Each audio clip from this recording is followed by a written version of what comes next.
Okay, so we're back to section number 3 of the Siu Nim Tao, otherwise known as the Sampai Fat, which means praying 3 times to the Buddha.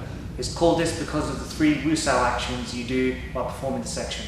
Okay, so we set up the stance as normal, shoulders are dropped, open my left hand first as usual, wrist crosses the vertical midline, fingertips face forward, leading with the middle finger. And now extend my arm until the elbow is 1 fist distance away from my body. Okay, so open my hand, one smooth motion, stop right here.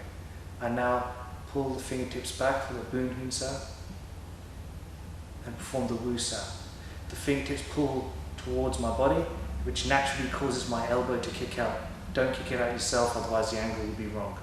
Okay, from here I now pull the Wu Sao back towards my body. It's important that I don't break the angle of the elbow here. I just pull back using my back muscles back towards my pelvis. Okay, drop down for the first Fuk Sao. The Fuk Sao goes along the center line, wrist, elbow, until again the elbow is 1 fist distance away from my body. Rotate back,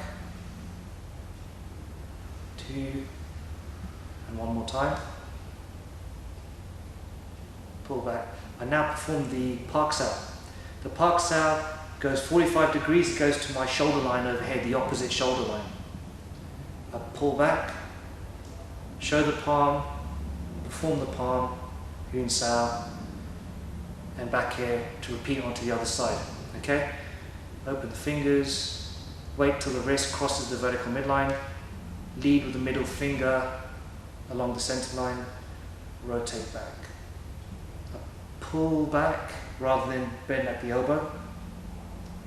Drop at the Fuk Sao. Now with the Fuk Sao, I've got to make sure I don't flex my fingers too much. I just relax the wrist down. It means to rest or subdue Fuk Sao. So I just relax my fingers down, lead wrist, elbow along the center line. Again, it's 3 Fuk Saos. Park Sao to the shoulder. Pull back, show the palm, and press back. So there's quite a few details to this because this part of the form has a specific breathing which we'll go into a different tutorial, but it's a reverse breathing protocol you use while performing this section.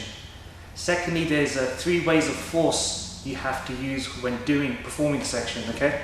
So as I'm coming across the body with a Tan Sao, my shoulder drops, my elbow comes in, and then I'm coming forward at the same time. So there's 3 ways of force at the same time.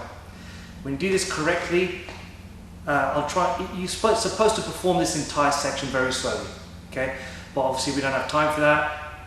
But when you do perform it slowly, your hand will start to shake, and it has been known that your palm goes black. You perform the black palm, it's just a method for you to show that you can manipulate chi in your body, okay? So open my hand. I'll go slow, but not as slow as you meant to.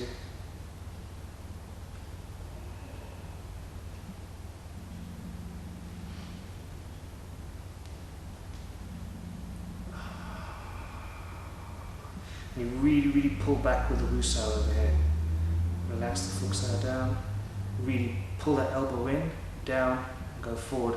So you keep those 3 ways of force throughout the entire section.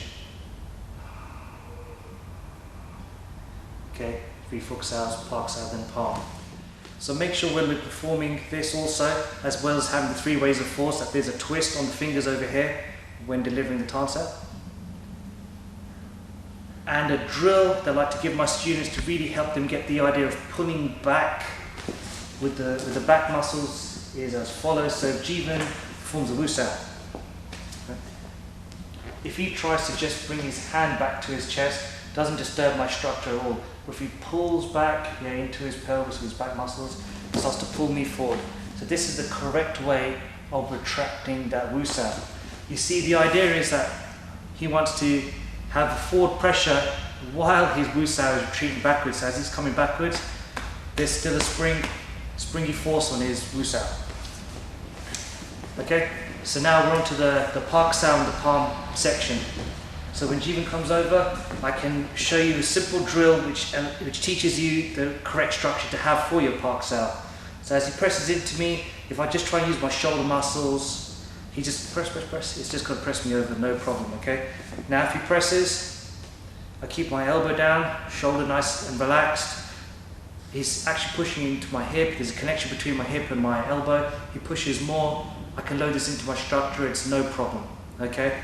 So this is a great drill to teach you the correct structure of the Pak San, firstly. Secondly is the palm. The palm is similar to the punch in which that you don't really just palm with the locked arm out. If I approach him again, if he was to palm with his arm locked, or punch or whatever and the arm is locked over, I mean look at the gaping chasm, I can just go in and take him down. It's strategically quite a bad way of just leaving your arm out here. You can also get his arm locked, thrown, etc. There's so many things you can do if you just keep your arm out here posing. So what we're doing here, same as the punches, I'm palming. The palm naturally retracts. There's also an occupation of two gates happening over here. Right? So again, you can do the simple drill. You can actually break this into even smaller drills. So rather than just palming with the flat hand, you can just do a simple drop of the heel of the palm. Then start to have the elbow, shoulder, and then have the spine loaded in the same way that you did with the punch. So there's all these articulations here when you're delivering this palm.